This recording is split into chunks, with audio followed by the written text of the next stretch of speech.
평화통일 미션 투어, 저희는 지금 국립대전 현충원에서 진행하고 있습니다. 먼저 호국철도 기념관과 국가사회공헌자 묘역을 다녀왔는데요. 이번 두 번째로 장군 제1묘역과 독립유공자 제2묘역을 다녀오도록 하겠습니다. 출발하시죠.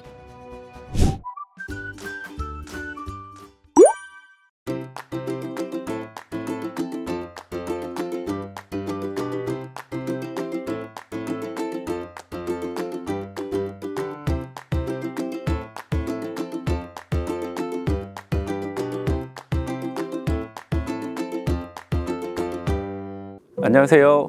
국립대전현충원 장군 제1묘역 해설을 맡은 임재근입니다. 국립대전현충원은 서울현충원이 더 이상 묘지를 확장할 수 없는 상태로 빠지자 새로운 국립묘지를 이제 모색하게 됩니다. 당시 박정희 정권에서는 이곳 유성 갑동이 가장 적합지다라고 결정을 하면서요 국립묘지를 조성하기 시작했고요. 1986년 11월에 완공을 하게 됩니다. 현재는 10만 개에 달하는 묘역들이 조성되어 있습니다. 그 중에 89% 이상이 바로 군인들인데요. 그런 이유는 국립묘지의 첫 시작이 바로 국군묘지로 시작되었기 때문입니다. 89%에 달하는 군인들 중에서 가장 상징적인 곳은 바로 이곳 장군 제1묘역입니다. 280개 이상의 묘역들이 조성되어 있는데요. 뒤로 보이시는 저 계단을 따라서 11층까지 올라가시면 장군 제1묘역의 1호부터 이 아래쪽으로 순차적으로 묘역이 조성되어 있습니다. 하지만 첫 번째 장군 제1묘역에서 안장된 묘역은요 40호인 전병수 장군입니다. 이상하죠? 맨 위에 있는 첫 줄을 1호를 빼고 왜 첫 번째 안장자가 40호 전병수 장군이었을까요? 첫 번째 1호부터 39호까지는요 대장 전용 묘역으로 조성되었습니다. 그러다 보니까 첫째 줄이 비어진 상태에서 40호 전병수 장군이 장군 제1묘역의 첫 번째 안장자가 되었던 것이죠. 또한 장군과 일반 사병들 사이에서도 약간의 미묘한 차이가 있습니다.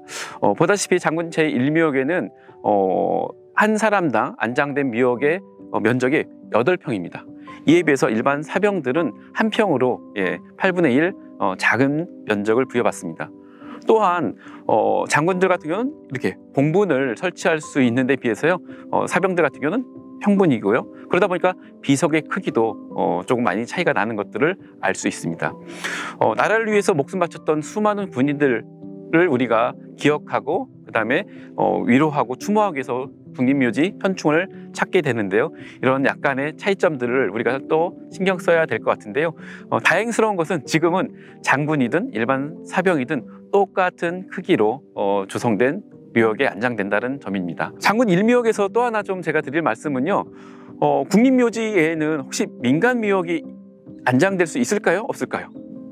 네, 국립묘지이기 때문에 민간묘지는 조성될 수 없습니다. 다만 대전현충원에는 2개의 민간묘지가 있습니다. 이것은 대전현충원이 조성되기 이전에 이곳에 먼저 들어선 연안 이씨의 묘인데요. 연안 이씨의 시조인 이무의 묘와 이시담의 묘가 조성되어 있습니다. 그랬던 이유는 이곳 갑동이 당시에 연안 이씨들의 집성촌이었습니다. 하지만 국가적인 그런 요청에 의해서 자신들의 집성촌을 떠나야 되는 상황이었습니다. 하지만 연안 이씨들은 그래도 시조의 묘와 그 다음에 그들의 가문의 영광스러운 이시담의 묘만은 이장할 수 없다. 그래서 간곡하게 국가에 요청한 끝에 그 2개의 묘를 제외하고 나머지 묘를 이장하게 되었던 것입니다. 사실 아직 우리가 분단된 상황 속에 살고 있습니다. 그리고 이곳 현충원에서는 그 분단의 아픔을 느낄 수 있는 많은 묘역들이 조성되어 있는데요. 우리가 조성한 이 국립묘지 현충원에서 자리를 양보한 연안 이씨들의 또 마음들도 함께 이해할 수 있는 그런 시간이 되었으면 좋겠습니다. 이상으로 국립대전현충원 장군 제1묘역에서 해설을 마치도록 하겠습니다. 고맙습니다.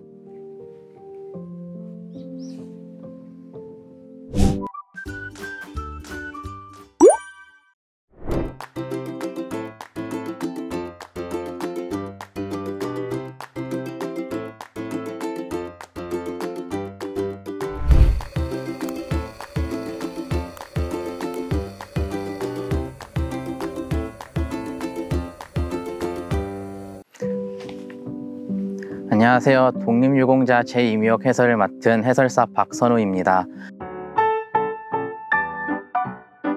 제가 오늘 해설해 드릴 분은 독립유공자 제2미역 중 광락원 애국지사님을 설명해 드리고자 합니다. 광락원 지사님은 독립유공자이자 백범 김구 선생님의 어머니이십니다. 백범 김구 선생님께서 명성황후 시해 사건으로 인해 분개하여 일본인을 살해한 혐의로 체포받고 인천 형무소에서 전전하실 때 아들의 옥바라지를 위해 가진 재산을 다 팔고 인천으로 가 아들의 옥바라지를 했습니다. 김순영 선생님과 광락원 지사님께서는 해주에서 나진포까지 갔다가 배를 타고 강화에서 인천항까지 가는 고된 길을 매일 걸으셨습니다. 우여곡절 끝에 도착한 인천에서 아들의 밥 동량을 할 생각으로 곽 지사님께서는 인천의 한 물상객주를 찾아가 아들의 삼시세끼를 책임져야 하니 자기가 밥을 짓고 옷을 만드는 일을 돕겠다고 하며 아들이 하루 세끼를 먹을 수 있도록 부탁했습니다. 지금의 인천대공원을 가시면 백범 김구 광장에 광락원 지사님의 동상이 있는데요. 옆구리에 바구니를 끼시고 치마를 걷어 올린 채 집신을 신고 계시는 모습이 그 당시에 아들의 옥바라지를 하던 모습과 동일한 모습으로 제작되었다고 합니다. 이후 김구 선생님께서 인천 감옥에서 탈출하시고 고향으로 내려오시자 광락원 지사님과 김순현 선생님도 함께 고향으로 돌아가셨습니다. 그러나 곽 선생님과 김 선생님께서는 뒤따라온 인천 순검에 의해 체포되어 인천 형무소에서 옥고를 치르게 되셨습니다. 김구 선생님은 당시에 이런 사실을 몰랐다가 2년 뒤 도피처에서 한 스님을 만나 자신의 부모님이 겪은 고초에 대해서 알게 되셨습니다. 김순영 선생님께서는 옥고를 치르신 뒤 1년 뒤 지병으로 인해 세상을 뜨셨고 남편을 잃은 곽 지사님께서는 아들의 애국 활동을 물심양면 지원하게 되셨습니다.